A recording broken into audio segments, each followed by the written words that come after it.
తల్లిదండ్రులు ఇద్దరిని అడుగుతున్నా. నేను తల్లుల్ని అడిగితే తండ్రులు తప్పించుకుంటున్నారు బాధ్యత తీసుకోకుండా. పిల్లలు పెంచే బాధ్యత తల్లిది, తండ్రిది. ఇంట్లో పని కానీ, వంటింట్లో పని కానీ, లేకపోతే పిల్లల పెంపకం కానీ ఇద్దరూ సమానంగా చూసుకోవాల్సిన అవసరం ఉంది. ఇక్కడ ఉండే వాళ్ళల్లో తల్లులు ఒకసారి చేతుల పైకి ఎత్తండి. తల్లులందరూ ఓకే, చేతులు దించండి. ఇప్పుడు తండ్రులు చేతుల పైకి ఎత్తండి. తక్కువ ఉన్నారు మీరు, బాధ్యత తీసుకోవడం లేదు. ఇంకొకసారి నేను వచ్చినప్పుడు కానీ మీరు మీటింగ్కి రాకపోతే, మీ పిల్లల మీటింగ్కి రాకపోతే ఆ రోజు చెప్తున్నా, తప్పకుండా మీకు ఫైన్ వేయాల్సి వస్తుంది, పనిష్మెంట్ ఇవ్వాల్సి వస్తుంది. గుర్తుపెట్టుకోమని తండ్రులందరికీ విజ్ఞప్తి చేస్తున్నా. ఇక్కడే ఎస్టీ కమిషన్ చైర్మన్ కూడా భోజిరెడ్డి గారు కూడా ఉన్నారు. భోజిరెడ్డి గారిని మనస్ఫూర్తిగా అభినందనలు. ఏమమ్మా, అందరూ బాగున్నారు కదా? హ్యాపీగా ఉన్నారా? అందరికి ఫోన్లు ఉన్నాయా? అందరూ చెక్ చేసుకున్నారా? ఎంతమంది పిల్లలుంటే అంతమందికి డబ్బులు పడ్డాయా లేదా అని అడుగుతున్నా.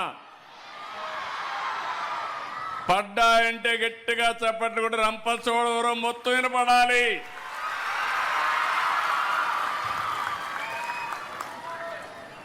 అది ట్రాన్స్పరెన్సీ, ఒక జవాబుదారీతనం. ఈరోజు మిమ్మల్ని చూసినప్పుడు నేను 4వ మెగా పీటీఎంకి వస్తున్నా. ఈరోజు ఇది కూడా మీరు చూస్తే మొట్టమొదటిసారిగా బాపట్ల నిర్వహించాం, తర్వాత సత్యసాయి జిల్లాకి వెళ్ళాం, మన్యం జిల్లాకి వెళ్ళాం, ఇప్పుడు మళ్ళీ పోలవరం జిల్లాకు వచ్చాను. 4 సార్లు వస్తే ఒకప్పుడు నాకే అనుమానం ఉండేది, కానీ ఈరోజు నాకు కూడా ఒక నమ్మకం వచ్చింది. తప్పకుండా విద్యా వ్యవస్థలో మార్పులు ప్రారంభమైనాయి. తప్పకుండా దీనికి ముందుకు తీసుకుపోతాం. ఇప్పుడే మినిస్టర్ గారు అన్నారు, ఒక మాట చెప్పారు, తప్పకుండా మీకు మార్కులు తగ్గితే ఆయనకు కూడా మార్కులు తగ్గుతాయి. ఆయన మీకు మార్కులు వేస్తే ముఖ్యమంత్రిగా నేను ఆయనకు మార్కులు వేస్తా. ఎందుకంటున్నానంటే ఆయన ఏరి కోరి తీసుకున్నటువంటి పోర్ట్ఫోలియో ఇది. నేను దీన్ని తీసుకొని బాగు చేస్తానంటే నేను కూడా 2-3 సార్లు ఆలోచించాను. కానీ ఈరోజు అర్థమైంది, ఆ రోజు ఎందుకు అడిగారు, ఈరోజు ఏమి సాధించారని చూసినప్పుడు నేను చాలా సంతోషపడుతున్నా. ఇంతమంది తల్లి తండ్రులు పిల్లల్లో ఆనందాన్ని చూడగలిగామంటే చాలా గర్వపడుతుంది ఈ ప్రభుత్వం అని చెప్పి కూడా నేను మీ అందరికీ తెలియజేస్తున్నా. ఈ రోజుట్లో రోజు రోజుకి ప్రభుత్వ పాఠశాలలు బలహీనమైపోతున్నాయి. పిల్లల సంఖ్య తగ్గిపోతూ ఉంది. అలాంటిది 2 ఏళ్లలో 1,10,000 మంది ప్రైవేట్ నుంచి మారి గవర్నమెంట్ స్కూల్కి వచ్చారు. నాకు కొన్ని కంప్లైంట్లు కూడా వస్తున్నాయి.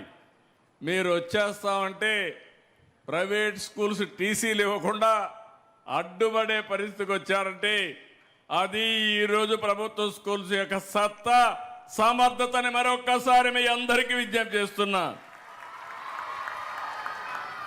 ఈ ఏజెన్సీ ఏరియా స్వచ్ఛమైన వాతావరణం, స్వచ్ఛమైన మనుషులు, పిల్లలు మట్టిలో మాణిక్యాలు. అవకాశాలు ఇస్తే అద్భుతాలు సృష్టిస్తారు. చదువు మన జీవితాలను మారుస్తుంది. మన రాష్ట్రపతి ద్రౌపది ముర్ము గారి దీనికి నిదర్శనం. దేశానికి గర్వకారణం, మనందరికీ స్ఫూర్తిదాయకం. నేను అందుకే మిమ్మల్ని అందరినీ కోరుతున్నాను. చాలామందికి అనుమానం ఉండేది, తల్లికి వందనం ఇవ్వగలుగుతామా, ఇస్తే లాభం ఏంటని. ఈరోజు మీరు ఒక్కసారి చూస్తే ఈరోజు కార్యక్రమంలో చాలా ఇబ్బందులు ఉన్నాయి. డబ్బులుండి కాదు ఇవ్వడం, మనసుండి ఇస్తున్నాం. నేను ఒక పర్పస్ కోసం కూడా ఆలోచించాను. అందరం ఆస్తులు ఒకప్పుడు నేను చెప్పేవాడిని.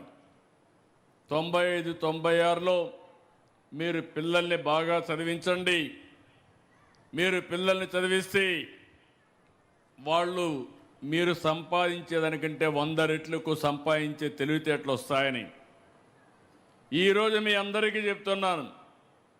ఆ రోజు ప్రారంభించిన ఐటీ కానీ చదువు మీద పెట్టిన శ్రద్ధ ఈరోజు మన పిల్లలు ప్రపంచం అంతా వెళ్ళారు. ఏ దేశానికి పోయినా అందరికంటే ఎక్కువ తలసరి ఆదాయం సంపాదించే ఏకైక జాతి తెలుగు జాతి అని మరొక్కసారి మీకు తెలియజేస్తున్నాం. మీరు అమెరికాకి వెళ్ళండి, ఆస్ట్రేలియాకి వెళ్ళండి, ఆఫ్రికాకి వెళ్ళండి, ఎక్కడైనా మన పిల్లలే కనపడొస్తారు. ఈరోజు నేను ఒకే మాట అడిగాను, చాలామంది తల్లులతో మాట్లాడినప్పుడు ఇక్కడే మీరు కూడా ఆలోచించాలి. ఒకప్పుడు పిల్లలు భారం, పిల్లలు పుడితే ఎట్లా చదివించాలి ఇవన్నీ అనుకునేవాళ్ళు. ఈరోజు మీరు చూస్తే 5 మంది ఉంటే 75,000, 6 మంది 90,000, 2,000 రూపాయలు స్కూల్కి ఇచ్చినా మిగిలినంతా కూడా మీ దగ్గరికి వస్తూ ఉంది. ఏ తల్లికైతే పిల్లలు ఎక్కువ ఉంటారో ఆ తల్లి అకౌంట్లో 13,000 రూపాయలు పడుతుందంటే మీ సంపాదన కంటే ఇది ఎక్కువ అవునా కాదా అని మిమ్మల్ని అడుగుతున్నా. ఏంటి పిల్లలు, మీరు కూడా మీ తల్లులకి డబ్బులు సంపాదించే పరిస్థితికి వచ్చారు. మామూలుగా ఎప్పుడో చదువుకొని పెద్ద అయిన తర్వాత ఉద్యోగం వస్తే అప్పుడు తల్లిదండ్రులు చూసుకుంటారని మిమ్మల్ని చదివించేవాళ్ళు. ఈరోజు రివర్స్ చేశాం. మీరు పుడితే భారం కాదు, నీ తల్లికి ఆదాయం. అందుకే మీ తల్లిదండ్రులు కూడా పిల్లలందరినీ బంగారం మారిగా చూసుకునే పరిస్థితి వచ్చిందంటే అది ఈ ప్రభుత్వ ఆలోచన అని చెప్పి కూడా నేను మీకు తెలియజేస్తున్నా. ఇంకొక విషయం కూడా మీకు చెప్పాలి. ఈరోజు జనాభా తగ్గిపోతూ ఉంది. అలాంటి సమయంలో ఎక్కువ మంది చాలామందిని అడిగితే మీరందరూ చెప్తున్నారు పిల్లల్ని ఎట్లా పెంచాలని. ఈరోజు ప్రభుత్వం కూడా బాధ్యత తీసుకొని ఎవరైనా పిల్లలుంటే అంగన్వాడీకి పంపిస్తాం చిన్నప్పుడే, పేద పిల్లలందరినీ. ఆ తర్వాత ఫస్ట్ క్లాస్ వచ్చిన తర్వాత 12 వరకు ఇప్పుడే మంత్రి గారు ఏమేమి ఫెసిలిటీస్ చెప్పారు. అక్కడి నుంచి మీ అందరికీ నాణ్యమైన చదువు ఇప్పించడమే కాకుండా సంవత్సరానికి 13,000 రూపాయలు మీ అకౌంట్కి, మీ పిల్లల పేరుతో 2,000 రూపాయలు స్కూల్ అకౌంట్కి వచ్చే పరిస్థితికి వచ్చింది. దీనివల్ల జనాభా కూడా నియంత్రణ అవుతుంది. మీరు ఒక విషయం గుర్తుపెట్టుకోవాలి, మన రాష్ట్రంలో 2.1 ప్రతి ఒక్క కపుల్ అంటే భార్యాభర్తలు జీవితకాలంలో పిల్లల గారి కంటే దానివల్ల బ్యాలెన్స్ అవుతుంది. ఈరోజు 1.5కు పడిపోయాం.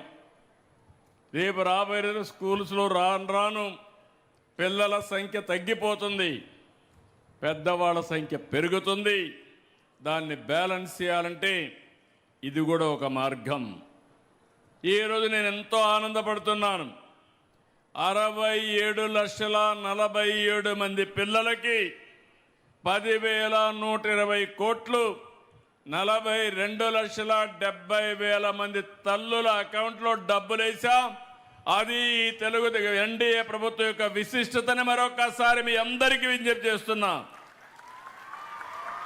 ఒక్క గిరిజన ప్రాంతాల్లో 5,11,000 మంది, 3,91,000 మంది తల్లుల ఖాతాలో 664 కోట్ల రూపాయలు జమ చేశాం. ఈరోజు మీరు చూస్తే కొంతమంది తల్లిదండ్రులు 4, 5, 6 మంది, 7 మంది, ఎంతమంది పిల్లలున్నా అంతమంది పిల్లలకి 15,000 రూపాయలు ఇస్తున్నాం. ఇది నాకు ఎంతో ఆనందంగా ఉందని చెప్పి కూడా నేను మీకు తెలియజేస్తున్నా. మీరు 10 మందికి చెప్పాలి, పిల్లలు భారం కాదు, పిల్లలు కూడా సంపాదన. భవిష్యత్తుకు పిల్లలే ఆస్తి. మనందరం ఆలోచిస్తున్నాం, జీవితంలో ఒక 2 ఎకరాలు భూమి కొనుక్కోవాలి, ఆ భూమి ఒక ఆస్తిగా ఉంటుంది, ఒక భద్రత ఉంటుందని. నేను ఒకటే మీ అందరికీ విజ్ఞప్తి చేస్తున్నాను, భూములు కొనొచ్చు కానీ ఆస్తి ఉంటుంది, కానీ అన్నింటికంటే మించిన ఆస్తి పిల్లలు. ఆ పిల్లల్ని చదివిస్తే ఆ పిల్లలు ప్రయోజకులైతే మనం ఊహించిన ఫలితాలు వస్తాయని చెప్పి కూడా నేను మీకు తెలియజేస్తున్నా. నేను అందుకనే దీని మీద ఎక్కువగా శ్రద్ధ పెట్టాను. ఈరోజు మీరు చూస్తుంటారు, మేము సూపర్ 6 ఇచ్చాం. మీ అందరికి కూడా ఇబ్బందులు లేకుండా మొదటి తారీఖు వస్తే పేదల సేవలో 4,000, 6,000, 10,000, 15,000 రూపాయలు ఇచ్చే ఏకైక ప్రభుత్వం, మానవత్వం ఉండే ఏకైక ప్రభుత్వం భారతదేశంలో ఎన్డీఏ ప్రభుత్వం అని చెప్పి కూడా నేను మీకు తెలియజేస్తున్నా. ఇంకొక పక్కన మా ఆడబిడ్డలకి ఎక్కడ పోయినా జల్సాగా పోయి రావడానికి ఎవ్వరు అడగకుండా ఉచిత ప్రయాణ సౌకర్యం ఏర్పాటు చేశాం. దీపం కింద 3 సిలిండర్లు ఉచితంగా ఇస్తున్నాం.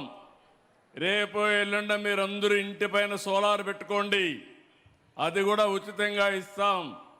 ఆ తర్వాత మీరు చూస్తే మీరు సోలార్ అయిన తర్వాత ఇంట్లో స్టవ్ కూడా పెట్టుకోండి. పైన కరెంటు సోలార్ ప్యానెల్ ఉంటాయి, కరెంట్ ఉత్పత్తి చేసుకుంటారు. శుభ్రంగా మీరు వంట చేసుకుంటే వంట ఖర్చు కూడా తగ్గి 3 సిలిండర్లకు ఇచ్చే డబ్బులు 3 సార్లు సంవత్సరానికి మీ అకౌంట్లో వేసే బాధ్యత నేను తీసుకుంటానని మీ అందరికీ హామీ ఇస్తున్నా. ఇంక సిలిండర్ బాధే ఉండదు. ఇలాంటి వినూత్నమైన ఆలోచనతో మనం ముందుకు పోవాల్సిన అవసరం ఉంది. ఇంకో పక్క నేను ఒకటే ఆలోచిస్తున్నాను, జీవన ప్రమాణాలు పెంచాలి, ఆర్థిక అసమానతలు తగ్గించాలి. ఇది ఒక ధ్యేయంగా పెట్టుకున్నాను. సంక్షేమ కార్యక్రమాలు ఇస్తాం. సంక్షేమ కార్యక్రమాలు ఇస్తూనే మిమ్మల్ని ఆర్థికంగా పైకి తీసుకొచ్చే బాధ్యత తీసుకుంటున్నాం. చేపలు ఇచ్చినప్పుడు ఆ చేప తింటారు. చేప పట్టేది నేర్పించగలిగితే 10 మందికి మీరు చేపలు ఇచ్చే పరిస్థితి వస్తుంది. ఆ విషయంతోనే ముందుకు పోతున్నా. ఈరోజు P4 తీసుకొచ్చాం, పబ్లిక్ ప్రైవేట్ పీపుల్ పార్ట్నర్షిప్ అని. నేను ఒకటే ఆలోచిస్తున్నాను, ఈ ప్రభుత్వం ప్రతి ఒక్కరికి అండగా ఉంటాం.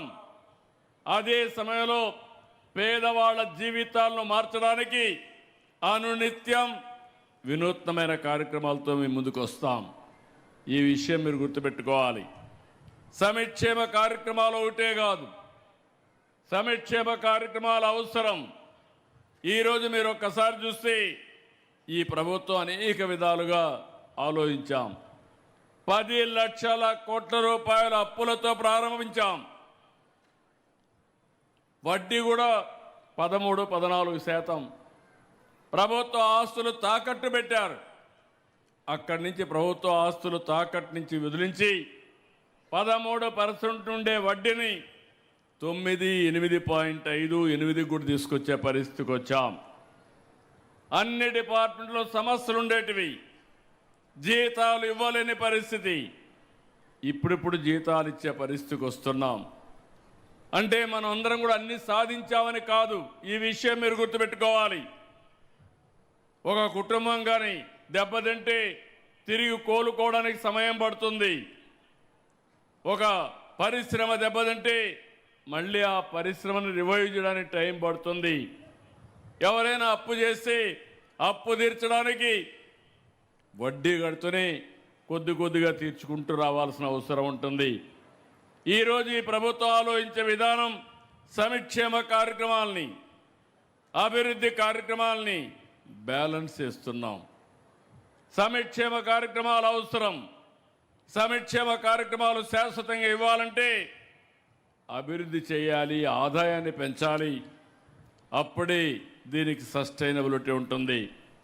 అప్పులు తెచ్చిస్తే కొన్ని రోజుల తర్వాత వాళ్ళు అప్పులు ఇవ్వకుండా మన ఆస్తులు కూడా తాకట్టు పెట్టిన ఆస్తులు వేలం వేసే పరిస్థితికి వస్తారు. అందుకే ఇంకొక పక్కన మీరు ఒక్కసారి చూస్తే ఒక పక్క ఈ పని చేస్తున్నాయి, ఇంకొక పక్క మౌలికమైన వ్యవస్థలతో మనం స్ట్రీమ్లైన్ చేస్తున్నాం. పిల్లల చదువు ప్రతి ఒక్క తల్లి తండ్రి ఆలోచించేది నా పిల్లలు బాగుపడాలని, మంచి చదువుకోవాలని, చదువుకొని మంచి పౌరులుగా తయారు కావాలని, జీవితంలో మళ్ళీ మిమ్మల్ని బాగా చూసుకోవాలని, సమాజానికి ఉపయోగపడాలని చెప్పి ఆలోచిస్తారు. అందుకే నేను కూడా ఆలోచించేది విద్యపైన ఎక్కువ శ్రద్ధ పెట్టాం. ఇంకో పక్కన మీరు ఆలోచిస్తే ఇక్కడంతా టీచర్లు ఉన్నారు, వాళ్ళందరినీ కూడా మనస్ఫూర్తిగా అభినందిస్తున్నా. విద్యార్థుల భవిష్యత్తు నిర్మించేది ఉపాధ్యాయులు, తల్లిదండ్రులే. ఇంతవరకు మీరిద్దరూ కలిసే పరిస్థితి లేదు. స్కూల్లో ఏం జరుగుతుందో తల్లిదండ్రులు తెలియదు, తల్లిదండ్రులు ఏమనుకుంటున్నారో టీచర్లకు తెలియని పరిస్థితి. ఈరోజు ఫస్ట్ టైం చరిత్రలో మెగా పీటీఎం పెట్టి తల్లిదండ్రుల్ని, టీచర్ని, కమిటీని సమన్వయం చేసి పిల్లల భవిష్యత్తు కోసం ఆలోచించే ఏకైక ప్రభుత్వం ఈ యొక్క ఎన్డీఏ ప్రభుత్వాన్ని మరొకసారి మీ అందరికీ విజ్ఞప్తి చేస్తున్నా. నేను ఒక మాట చెప్పాను, ఇక్కడుండే పిల్లలు ఏజెన్సీ ఏరియాలు వీళ్ళకి అవకాశాలు ఇస్తే వీళ్ళు మట్టిలో మాణిక్యాలు. ఇటీవల నేను ఒక ప్రయోగం చేశాం, లోకేష్ గారు మిగిలిన మంత్రులు కలిసి ఐఐటి కోచింగ్ పెట్టారు. రెసిడెన్షియల్ స్కూల్స్లో బ్రహ్మాండంగా సెలెక్ట్ అయ్యారు. ఈసారి దాన్ని పెంచాం. మొదటిసారి ఒక 100-120 సీట్లు వస్తే ఈసారి గిరిజనులకి, ఎస్సీలకి 300-400 సీట్లు వచ్చేట్టుగా 500-600 వచ్చేట్టుగా పెట్టాం. అవసరమైతే రాబోయే రోజుల్లో రెసిడెన్షియల్ స్కూల్స్ పెంచుతాం, ఐఐటికి ప్రాధాన్యత ఇస్తాం, జేఈకి ప్రాధాన్యత ఇస్తాం, నీట్ వంటి పరీక్షలు రాయిపిస్తాం. ఇంకో పక్క మీరు చూస్తే ఎవరైనా ఇంటర్మీడియట్లో అక్కడి నుంచి నర్సెస్ పోవాలన్నా, లేకుంటే ఫ్యాక్టరీలో పనిపోయి ఐటీఐ, పాలిటెక్నిక్ చేయాలన్నా వాళ్ళందరికీ కూడా చేయడం కోసం ముందుకు పోతున్నాం. ఈరోజు ప్రక్షాళనలో భాగంగా మీరు చూస్తే సర్వేపల్లి రాధాకృష్ణ విద్యార్థి కిట్లు ఇచ్చాం. ఇంకో పక్క మధ్యాహ్న భోజనం డొక్కా సీతమ్మ గారి స్ఫూర్తిని తీసుకొచ్చేట్టుగా ముందుకు పోయాం. ఒక చిన్న ఇంటర్వెన్షన్, ముస్తాబు, పిల్లల్ని అందంగా చూడడానికి స్కూలుకు వస్తే పిల్లలే మేనేజ్ చేస్తూ అద్దంలో చూసి ఒకసారి చెక్ చేయడం, భోంచేసిన తర్వాత వాష్ చేసుకున్నాక చేతులు కూడా సరిగా కడిగారా లేదో చూడడం, తినే ముందు, తిన్న తర్వాత, ఇలాంటి చిన్న చిన్న విషయాలు చేశాం. నో బ్యాగ్ డే, శనివారం వస్తే ఆనందంగా పిల్లలు స్కూల్కి ఆడుకోవడానికి రావాలని నో బ్యాగ్ డే పెట్టాం. చదువు ఎన్ని గంటలు కష్టపడ్డామని కాదు, పిల్లలు ఎంత ఆనందంగా ఉంటే అంత ఈజీగా చదువుకునే పరిస్థితి వస్తుంది.